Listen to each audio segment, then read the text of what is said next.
भगवत चरणारविंद का आश्रय लेकर थोड़ा सा भी किया हुआ भजन कभी व्यर्थ नहीं जाता।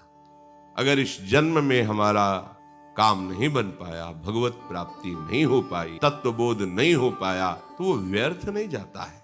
श्री भगवान कहते हैं अगर उसकी कोई वासना फंस गई और मेरी प्राप्ति नहीं हुई तो मैं उसे उत्तम लोकों को, जहां प्राकृतिक सुख की भरमार है, दिव्यता है सुखों में, वहां भोगने के बाद श्रीमान कुलों में जन्म देता हूं। वहां भी भजन का प्रभाव समस्त भोगों से अरुचि पैदा करके उसे वहां से जहां साधन रुका था उसी साधन में लगा देता है और वो इस जन्म में भगवत प्राप्ति कर लेता है। यदि किसी वासना का उसने आदर नहीं किया और भगवत प्राप्ति नहीं हो पाई तो अगला जन्म भगवान के भक्तों के घर में होता है, तपस्वियों के, ज्ञानियों के, जहां जन्म से ही भागवतिक संस्कार, उसे स्वर्ग नहीं जाना पड़ता, उसे वो विशेष सामग्री नहीं मिलती जो भजन में बाधा पहुंचा दे।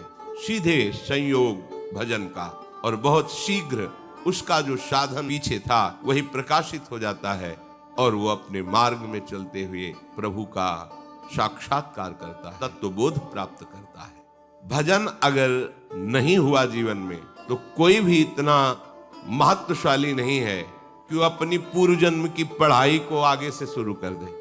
डिग्री पढ़े थे, मरे, फिर ककारा पढ़ना पड़ेगा। ऐसा नहीं कि वह डिग्री से शुरू होगा कि आप हाई स्कूल पास हो गए अब यहां से 11-12 की पढ़ाई शुरू हो, नहीं, वही फिर ककारा। आपने 10 अरब रुपए में जमा के मर गए तो फिर 1-1 रुपए जोड़ने पड़ेंगे अगले जन्म में अगर मनुष्य शरीर मिला। लेकिन इसमें ऐसा नहीं।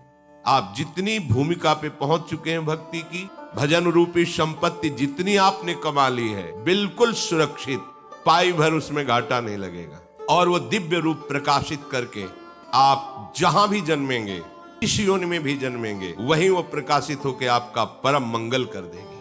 महामहिम प्रभु श्री हरि के चरणों का आश्रय लेकर भजन करना कभी कभी अमंगल नहीं हो सकता। कभी वो दुख का चेहरा नहीं देखेगा कि दुख कहते किसे हैं, पर लगो तो।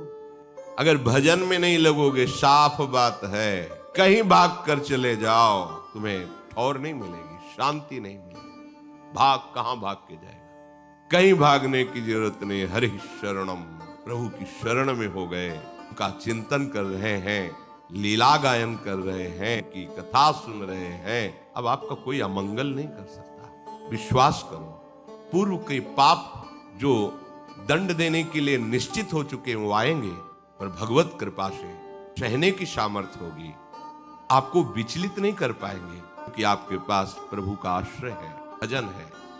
अगर वो चाहे भजन बल से उसे नष्ट कर सकता है, और वो जान जाता है इसे महामहिम प्रभु के भजन को नाशवान शरीर के लिए नहीं, वो समझ जाता है। इसलिए चूको मत, प्रभु का भजन कभी व्यर्थ नहीं जाता। पूर्व में किया हुआ भजन आगे बढ़कर प्राप्त होता है। प्रसंग में महामहिम प्रभु के अनुराग में डूबी हुई श्री रत्नावती जी के पावन चरित्र का लोग श्रवण कर रहे हैं। पूर्व में भजन था, वही भजन ऐसा संग देता है।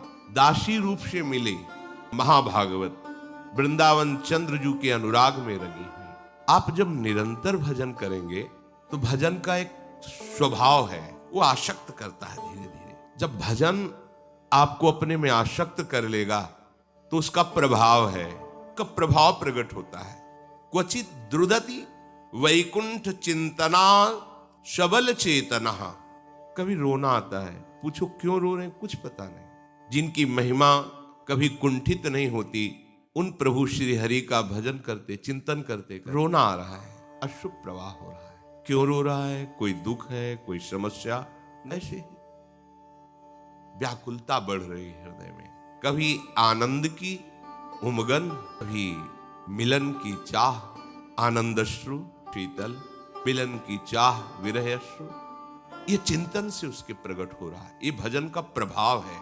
कभी प्रभु की कोई लीला चिंतन करके हंसी आ रही, हंस रहा है, कभी प्रभु का चिंतन करके इतना आनंद बढ़ा वो गायन कर रहा है, अपने प्रभु का यश गायन कर रहा है। कभी कभी नदती, कभी वो बड़े जोर से प्रभु को पुकारता है, हा कुंज, हा राधा, हा स्वामिनी। कोई दुख नहीं, चिंतन करते।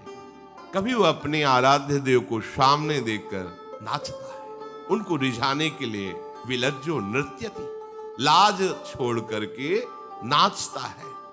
ऐसे आनंद की उमंग में वो प्रभु दासी इनको सानिध्य के लिए मिले। ये बहुत बड़ी कृपा। कृपा और भक्त संग एक ही शब्द की पर्यायवाची है। भक्त संग हुआ, अपार कृपा हो गई, सब सुकृतों का फल मिल गया भक्त संग।